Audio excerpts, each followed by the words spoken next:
Yes, we are on. Hello, everybody. It's me, Mr. Buff Bin Stuffed. Ridiculous name, I know. And here's some food for thought. Okay, so I did a video yesterday. We talked about the UFC 188, the heavyweight unification bout, Fabricio Werdum and Cain Velasquez. And what a fight that was. To many people, it was a surprise. To many people, it was not a surprise, as some of the comments on the video had stated as such. But now, coming out of that fight, I have a lot of things on my mind, and I really want to kind of pose a question to you watching right now, you the MMA fan. I want to pose this question and this topic, because now thinking about it, when you really think about it and you really add things up and you assess the situation for what it is, when do we, at one point or at any point, start considering Fabricio Werdum as the best heavyweight of all time? Or is he on that pathway? Because you think about it and it looks like that's where he is headed. Now, it's funny when you think about it, because I know a lot of people laughed at Fedor when he lost to the lowly Fabricio Werdum, who, was a lower tier fighter. Even Dana White made fun of Fedor for losing to Werdum. But think about it like this. Before Werdum was cut from the UFC, he was the number one contender for the belt. When you think about it like this, Brock Lesnar jumped ahead of Werdum to fight for the title, because obviously Brock Lesnar is a bigger name, but you have to remember that at that time, Werdum was the number one contender. You then have to think about it like this. The one issue that I felt Werdum had before 2009 was consistency. He can have a great performance and then he'd dip and then he'd go up, then he'd go down, then he'd go up, then he'd go down, win one, lose one, win one, lose one. But the potential was always there. We then fast forward to when he got signed by Strikeforce, and he beat Mike Kyle, I believe, and I think he fought Antonio Silva after that, and he beat him, Bigfoot Silva, a guy that actually fought for the UFC heavyweight title about 2.5, 3 years later.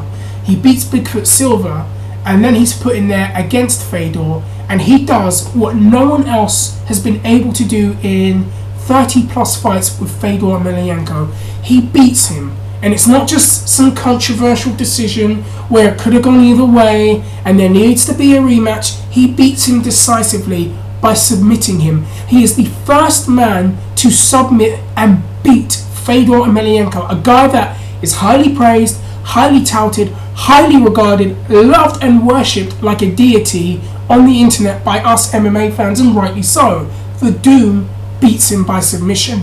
And just remember, at that time and at that point, when we were talking about who Fedor might lose to, Werdum was not the name people were saying. People were saying it would be Brock Lesnar, people were saying Shane Carwin, people were saying Alistair Overeem, Brett Rogers came very, very close. Those were the names. Josh Barnett was another name that people were saying. But of all the names that beat him, it was Fabricio Werdum. Werdum had one performance after that I was like, I'm not too impressed by. And that, of course, was the Alistair Overeem fight in the Strikeforce heavyweight tournament, where, to be honest with you, Werdum didn't fuck around so much. I think he could have given Alistair a much better fight, and Lord knows probably beat Alistair again, because obviously he beat Overeem before. And Overeem kept pointing to his back, come to the ground, and Alistair won on points. But it was not a blow-away fight, and I wasn't really impressed by one or the other. Then you look at when Strikeforce at that time had been bought by the UFC, and all the fighters are moving over now to the UFC roster, and you have to think about this with the heavyweights that had gone to the UFC. There was a lot of hype, a lot of press, a lot of attention, and a lot of talk about Alistair Overeem. And why not? Overeem had revived himself, he had a new physique, he looked like the fucking Gladiator from X-Men, for all my comic heads out there. He looked like the Gladiator. We saw this guy literally knee Vegeta into another universe. We saw him destroy Brett Rogers. It was very much believed on the internet that Fedor was afraid to fight him. Overeem had everything. Overeem was regarded to be the next UFC champion, an uncrowned champion. Overeem then fights Brock Lesnar and kicks him into retirement. Overeem is a scary man. Look at him. Look at him. He could be the undisputed champion of all MMA with his kickboxing credentials as well. Werdum goes over at the same time, but obviously there's nowhere near as much press on Werdum. But look at what happened. You would have thought that this would have been Alistair Overeem, but instead it's Fabricio Werdum. Recovers from the loss to Alistair, in that boring fight, comes out there and literally beats the hell out of Roy Nelson's face. Literally beats the hell out of him. He beat Roy Nelson so badly that Roy, in his own delusional beliefs, thought he won the fight. He smashed him up with stand-up. That's the thing, with stand-up. Werdum was never known to be a great stand-up fighter, but you could see the improvements there. Werdum then knocks out Mike Rosso in under 49 seconds. Another highlight reel knockout in Brazil. Very, very good for him. You then see Werdum go in there, and I think, who did he fight after that? He fought... he fought Nogueira. And he beat Nogueira at his own game. Submissions.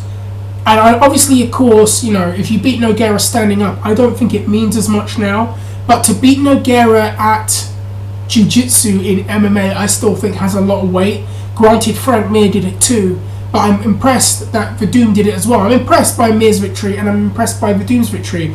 And you also have to think about it like this. Nogueira is considered a legend of the sport. Nogueira was considered to be the greatest heavyweight of all time and a legend and a UFC Hall of Famer, an MMA Hall of Famer. Werdum beats him. That's his second Hall of Famer that he has beaten. His second legend of the sport that he has beaten. You even look back actually and you realise that he beat Gabriel Gonzaga, a guy that everybody saw decapitate Marco Krokop, literally smack his head into God knows where, and was considered... More people were scared for Couture when he said he was going to fight Gonzaga than they were for him fighting Krokop. So that should tell you something, and Werdum has beaten him. Werdum obviously had that loss against Junior Dos Santos, and I don't think he should have been cut after that personally. But, that's the next loss that he's got to avenge, and it may be that he does that. But now going back to where he was going, he then fights, and I need to have a sip of my tea before I blow myself up here. He goes in there and he fights his submitted Nogueira. He fights Travis Brown. Travis Brown, who we saw beat Alistair Overeem. Travis Brown, who we saw go in there and knock out Josh Barnett. Travis Brown, a guy that was getting a lot of hype for being this big athletic man, a guy that could be a contender for the heavyweight belt, the next Shane Carwin, all of that, hype. Guy with, powerful hands and considered to have good stand-up by MMA standards. And Fabricio Werdum embarrasses the guy for the entire fight, beats him with stand-up, and I remember Werdum was literally taking the piss. He was landing whatever he wanted, whenever he wanted, telling him, come on son, come on, bang, bang, bang, knocking him around, kicking him about, elbows, completely made him look foolish. He even went on the ground and done a Shawn Michaels kick up at him at one point. And Werdum beat him with stand-up. Again, a guy that you would really think, well, if he takes it to the ground, he's winning. But who beats him with stand-up? Which goes to show that he's dedicated to improving in all facets of the game. That's another guy that he beats. He beats a guy on the rise in Travis Brown. Just beats him. He goes in there and fights Mark Hunt, as there's a change around in opponents, a dangerous Mark Hunt, a motivated Mark Hunt, a Mark Hunt that we saw just knock out Roy Nelson, a Mark Hunt that had a classic fight against Bigfoot Silva, which people fucking trolled me for commenting on, but that's another story. You see Mark Hunt, the big fan favourite, a dangerous fighter, a dangerous striker, and Werdum knocks him out with a knee and wins the UFC interim title. These are all impressive wins. And then we get to what happened last night with him fighting Cain Velasquez, and he beats a monster in Cain Velasquez. Let's just take this into account, that Cain Velasquez has beaten Junior Dos Santos. Cain Velasquez has beaten Brock Lesnar. Cain Velasquez knocked out Nogueira. Cain Velasquez is considered to be the guy that has surpassed Fedor Emelianenko, and Fabricio Werdum gets in there with him and beats him again with stand-up. Well, beats him for a lot of the fight with stand-up. He came in better conditioned and he beats him. And now you look at this man's resume and you begin to wonder, when do we and at what point do we consider him to be the greatest? One of the greats in the sport. I think fans need to recognise that. He's definitely on that pathway right now to be considered one of the greats of the sport and one of the greatest heavyweights of the sport. He's beat guys on the rise, he's beat legends, and he's beat the current best in the world. He's got the one fight against Junior Dos Santos to avenge, and obviously Arlovski to avenge. But I think you've got a very strong case, and who would have thunk it? Who would have thunk that Fabricio Werdum would be considered the best heavyweight in the world?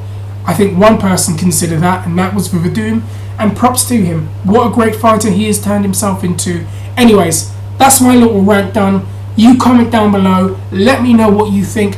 What do you think of Werdum? Where do you regard Werdum? What do you think he's going to go and achieve next? Do you consider him one of the greats? Were you one of his fans from back in the day that always believed in him? Do you see him having any super fights? How about seeing him and John Jones? I brought that idea out a few years back. I wonder how people think he would fare there. How about him and Cormier? Let me know what you think. Comment down below. Let me know. And if you haven't already, hit that subscribe button. Guys, take care and peace.